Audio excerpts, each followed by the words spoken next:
So, I've just got a few ideas for you, Mike, for your back that might hopefully ease any discomfort you've got, any stiffness or tightness. So you need to be on a fairly solid surface, so a floor is fine, carpeted floor is okay, not a bed though, or a sofa. Suggestion would be if you've recently hurt it and it's still hurting, that you give your body a chance just to relax a bit. Sometimes when you get a little muscular spasm, and many people think stretching it is going to help, it actually kind of pushes your body into a bit of fighting back, so it can make it a little worse. So relax if you can, and then choose any of these to work with, or none of these, whatever you find helpful. That's the main thing. Okay, so let's get going. I'm going to lie on our backs to begin with. So it's just lying on your back, legs bent, feet flat on the floor. We'll just spend a few minutes. I'm going into yoga mode here. Just relaxing first. So rather than just holding any tension, we're just going to do 3 breaths. We're going to breathe in through the nose and just breathe out through the mouth, just so you can let go of any kind of... We can hold on to the body when we think perhaps it's going to hurt. So we're just going to allow the body to relax a bit first before we move. Okay, here we go. So it's in through the nose. Just hold it for a sec, and then I want to hear the breath coming out. Okay, 2 more. In through the nose. Out through the mouth. 1 more.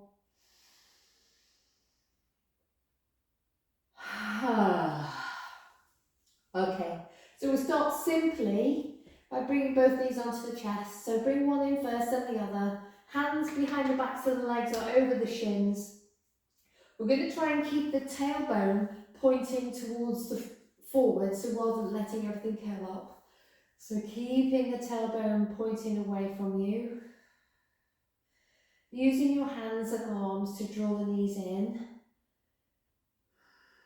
And sometimes you can be drawn to any sensation that perhaps you weren't aware of before, or a little bit more of that sensation. I would suggest that if you're doing any of these little stretches, that if your back starts to hurt, you just ease away from it and just perhaps just leave it for a moment or 2 and then come back when you feel ready.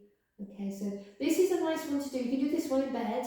It's a nice one to do first thing in the morning. You may already do this anyway. Good. Now from here we're going to go into a little bit of a twist. So you're just going to let your arms kind of flop out to the side. Pop your feet down and let both knees drop over to the right, and let your head turn towards your left hand. And what we're trying to do as we move the knees is keep the opposite shoulder down. So when your knees go to the right, you're aiming to keep the back of your left shoulder just nestling into the floor. So your knees don't have to touch the floor, but they're aiming towards the floor on the right side. Take a couple of breaths there, and you can note this is a nice little twist for the back. It's nice and supported. And when your knees go to the right, you've got a chance to really notice when you breathe, breathing into the left rib cage and the back of the left rib cage as well, so that'll help you find the back of your body.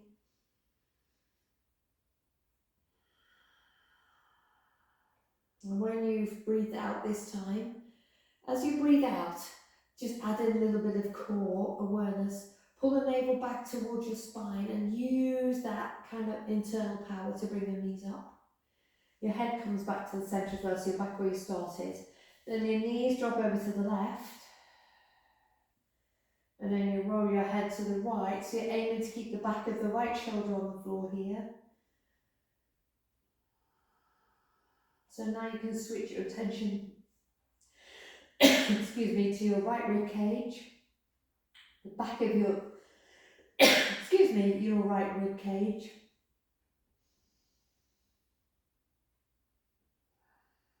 So if you can notice anything in your back that's just like a gentle sort of pulling and easing, that's okay, but any pain you should back away from. Exhale. the bottom of your out breath. In other words, when you've let all your breath go, pull your navel to your spine, a bit like when you're squeezing the last bit of toothpaste out of a tube, and then use that squeeze to bring your knees back up. Okay, so now we're going to stretch out the left leg and bring the right knee in. Same action, holding the shin with the hands or the hands over the back of the thigh. So we're going to flex both feet, so pulling the toes back towards you, pressing away through your left heel as you squeeze the right knee in. Now to go into this twist, we're going to let the right foot rest as much as it can on top of the left thigh. Left hand to outside of right knee, right arm out again, really floppy on the floor. So you're using your left hand to guide your right knee over. And what's good about this is your knee doesn't have to go to the floor, and you can use cushions or pillows to rest your knee on if it's really high in the air so you can relax. Again, you're turning your head away from the knee and focus on keeping the back of that right shoulder down. And using the out breath, it's really important that you remember to breathe out. It's really, really easy when you're expecting your body to hurt, as I said earlier, to hold your breath. But breathing out is the way to just ease into a movement or a twist in this case. Again, use the navel, so pull your navel back to your spine when you've next breathed out and roll back onto your back. A little squeeze of the right knee into the chest. Pop the foot down, stretch the leg out. Do the other side, same thing. Left knee in, over the shin or back of the thigh with your hands. Your head's heavy on the floor. It's really flexing the feet here, so pressing the right heel away as you squeeze your left knee into the left side of your chest and your body there. Good. And relax, just allow the left knee to come towards the top of your right leg. If it doesn't touch, it doesn't matter, you can bring it to the floor and maybe your big toe will be happy to rest there. Good. Right hand this time to the outside of the left knee, left arm flops out to the side. Good, so you're allowing the right hand to guide the knee over.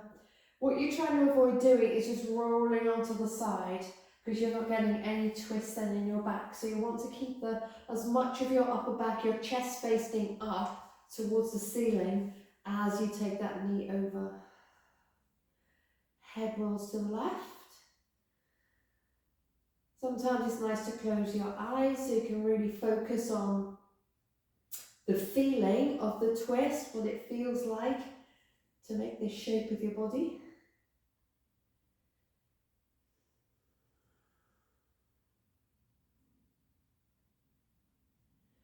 Breathing out, navel to spine, rolling onto your back. Little squeeze of the left knee into the chest. And we finish by bringing both knees in again, but this time we're going to curl up. So you'll breathe out, so you're going to lift your head first rather than leave it till last. So you'll bring the chin to the chest and then you'll try and roll up into a tight ball. And try and breathe into the back of your body here. You can squeeze the arms around the legs, or maybe the shins, or maybe you've still got your hands on the backs of the legs.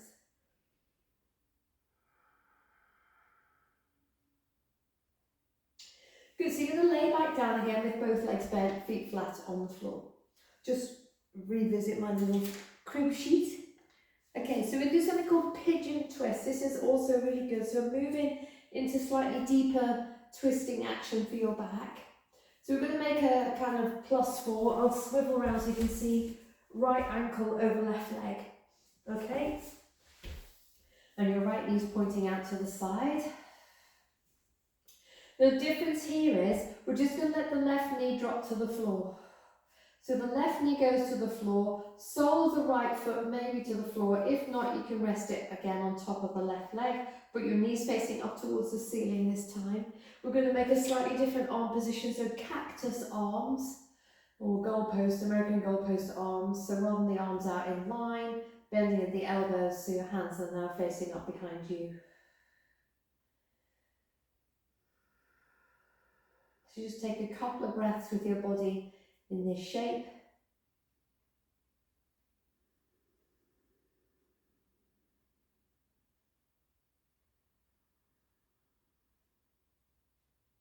Good. And you come back to your start position, just coming back to that kind of old-fashioned number 4 shape. And then uncross the ankle, just give that leg a bit of a stretch out for a minute. This is also good for the glutes, so they can be really heavily involved in any back issues. They can either be too tight or not strong enough. And then cross the other one over.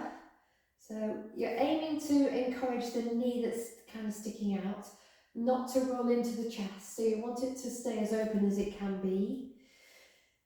And then we're going to find that goalpost position with the arms, or cactus position. Chest is going to face up to the ceiling. As you drop your right knee over to the right, so it's as if your left foot is glued there, take the knee over.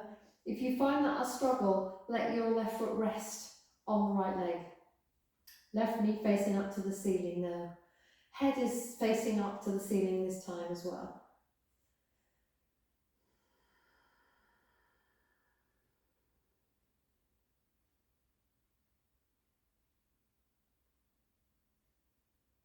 All you have to do is breathe, which is nice. And then inhale this way to come back up. Good, uncross your leg. And we'll finish again with both knees coming in, both knees squeezing into the chest. Okay. So there's probably 5 or 6, maybe 7 things to do here, but you can pick and choose whichever ones work for you. And my next one is a glute bridge. So this is more of a strengthening exercise for your bum cheeks. So feet about hip width apart. Your heels are in line with your sitting bones.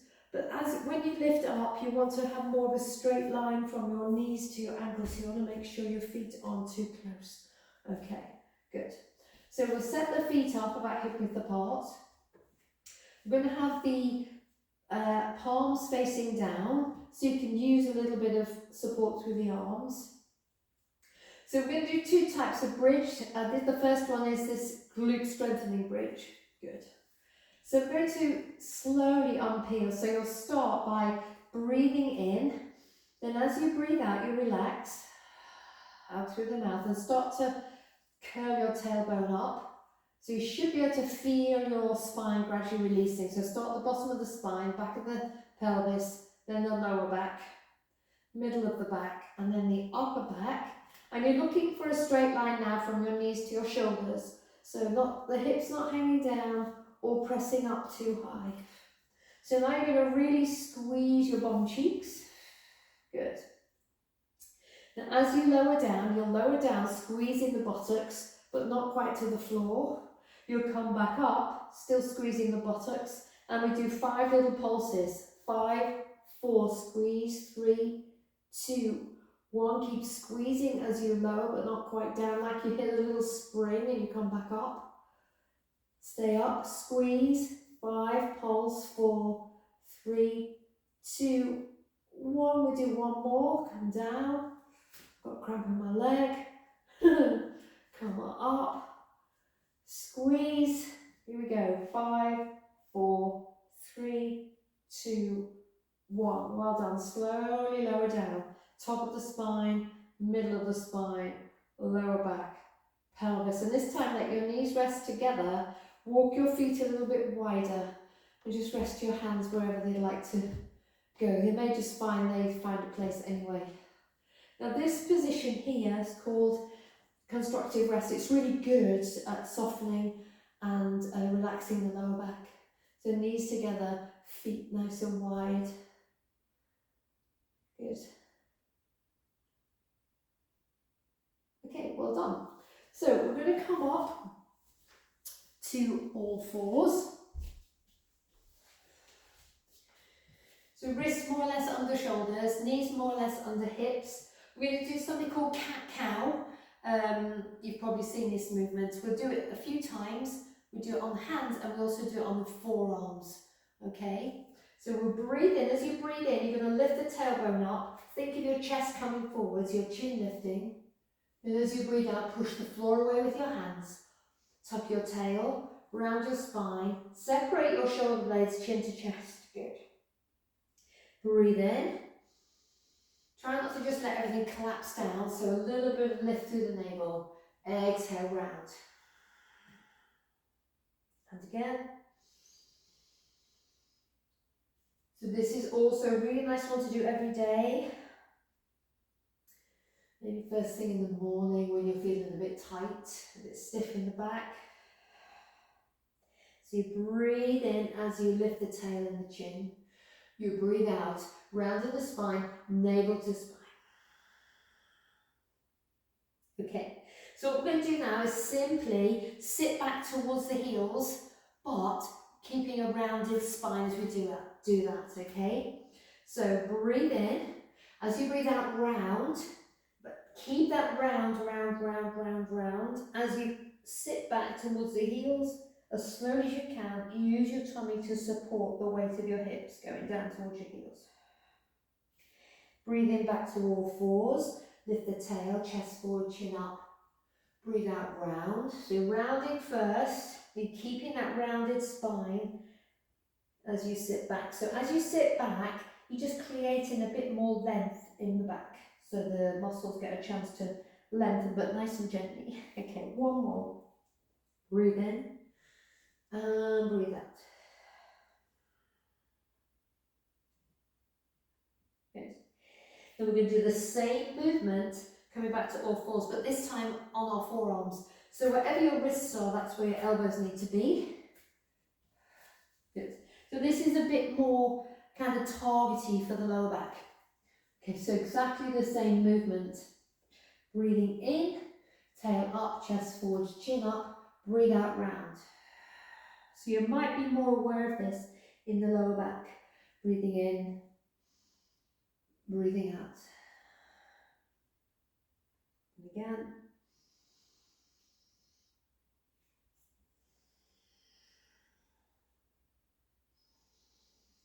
Last one, and you can do as many of these as you like. This is just an example for you. And return to your hands and knees. And then slowly, if you, as much as you can, sit your hips back on your heels. We're going to finish our little session here. So this is called, in yoga, this is called child's pose. So we bring the arms back by the legs and the forehead touches down. Now for many people that's not doable, so therefore it's not relaxing at all. So you can make two fists, one on top of the other, and rest your head on your top fist.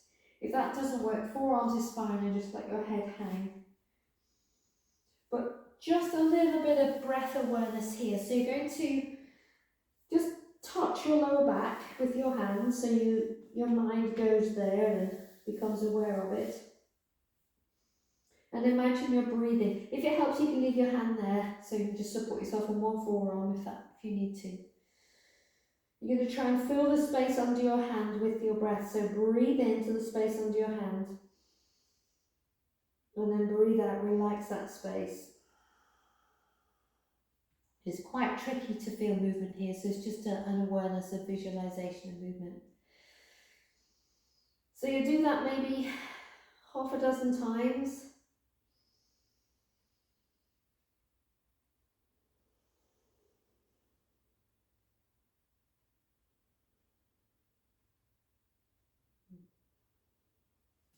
Good.